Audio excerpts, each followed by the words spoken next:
We're back here in Africa, where the Nigerian Counter-terrorism Centre has been declared a regional centre to allow all Ecowas member states to benefit from opportunities available in the fight against terrorism.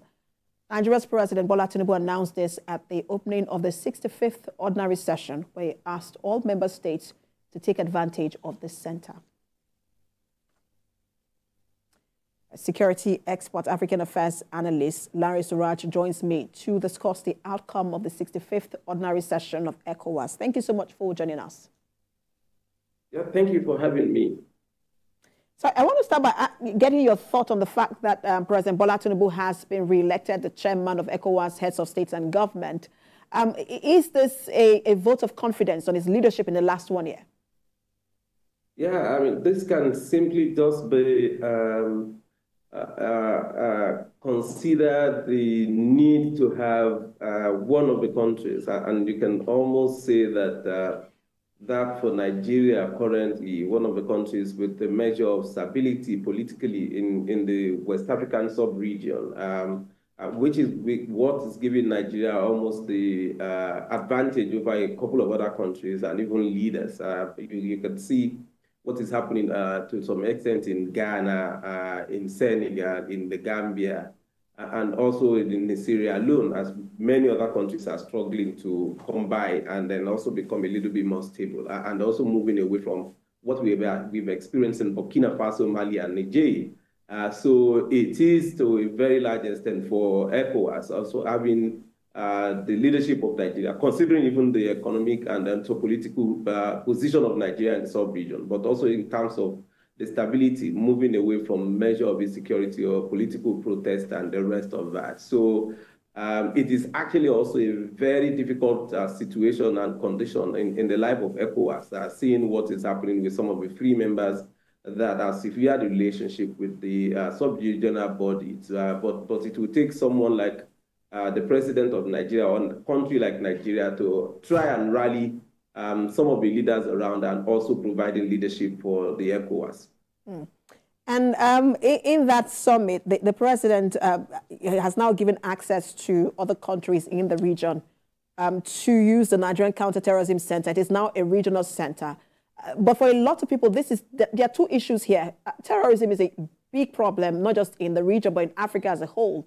But they also see, and you know, they've talked about collaboration, you know, in fighting this. But for some people, look, Nigeria has always carried the burden of ECOWAS, and they think that other countries should begin to, you know, contribute their fair share.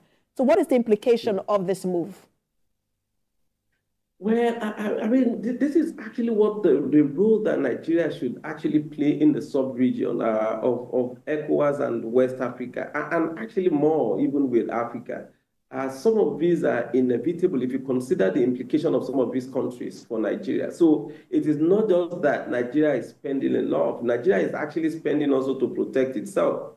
Nigeria happens to be one of the countries with the most exposed borders with several other countries that allows for several unmanned many times and also exposed, you know, borders with quite a number of countries, which actually exposes us to the unfortunate insecurity situation that we have here. So the quantum of that investment in providing that leadership and also central hub for other countries to benefit from is by extension also protecting ourselves as a country and at the same time investing in our security. So the more that we're able to assist the smaller countries, and we can't compare the population of Nigeria with what you have in terms of the population of other countries in the sub-region. So the investment is not a waste. The level of security and support is actually also not, if you want to be candid with ourselves, it is not about also showing some measure of ostentatious or abuse of our minimal resources, but it is actually by extension protecting ourselves, protecting the country, and also protecting its citizens, that we're able to provide that command center, at the same time information center, the leadership, and also effort towards stabilization in the sub-region. Hmm. And the very third issue from that summit is the fact that the president of Senegal will now be heading the delegation that would make efforts to resume dialogue with the three countries in the region who now have military heads. But at the same time, or just a day before that meeting, we saw those three heads form an alliance and saying they're no longer interested in being part of ECOWAS. And is there still any open window for dialogue and diplomacy by the move made by the military heads?